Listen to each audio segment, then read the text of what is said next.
It's a new morning, but before he even gets out of bed, something familiar starts to creep in. He reaches for his phone, the first thing millions of us do every single morning. He scrolls Cakeboard and sees promotions, weddings, dream jobs, new houses, and slowly a question forms. Am I behind? That thought, if you felt it, you're not alone, not even close. His friend got a new car, his old classmate just bought a house, his coworker got promoted. Again. And when he looks at himself, he sees someone who should be further along by, or at least that's what he thinks. This feeling?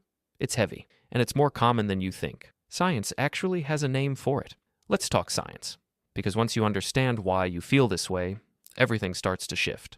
In 1954, psychologist Leon Festinger described something called social comparison theory, the idea that humans are hardwired to measure themselves against others. It's not a flaw, it's survival. Our ancient brains evolved to compare ourselves to the group so we could stay safe and keep improving. But there's a catch. We tend to compare upward, always to people who seem to have more than us, and that creates a constant feeling of lack. Social media makes it 10 times worse, because people post their highlight reel, not their behind the scenes. You see the trophy, but not the 3 years of failure and rejection that came before it.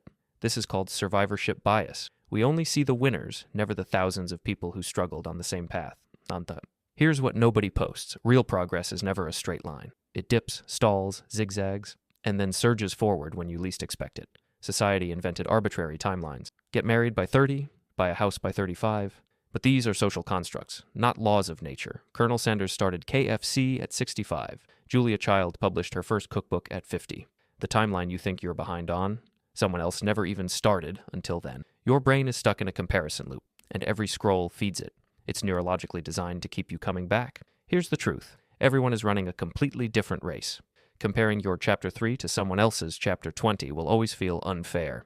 Every overnight success is really an iceberg. You only see the tiny tip above water, never the years of invisible work underneath. Science calls it the compound effect. Small actions done consistently build invisible momentum. Then one day, everything clicks. Neuroscience confirms this. Your brain can literally rewire itself at any age. You are never too far behind to build something new. Waiting for the right time is also a trap. Research shows that action creates motivation. Cool, not the other way around.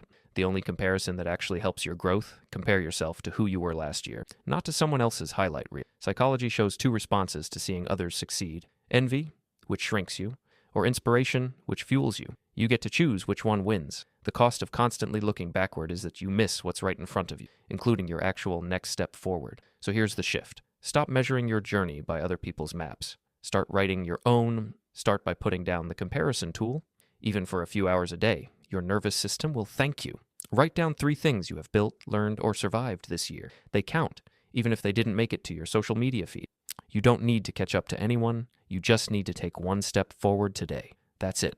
That's the whole strategy. Progress over perfection. Done is better than perfect. Showing up imperfectly beats waiting for the perfect conditions every single time. Your future isn't written yet, and that's not a threat. It's a gift. The blank page is yours to fill. Everything you're doing right now. The learning, the small efforts, the recovery. These are seeds. They grow in silence before they bloom. Say it clearly. You are not behind. You are exactly where your decisions and your path have brought you, and that path is still very much open. If this hit home, share it with someone who needs it today. Drop a comment. What's one step you'll take this week? And subscribe, because we explore the science of living better every day.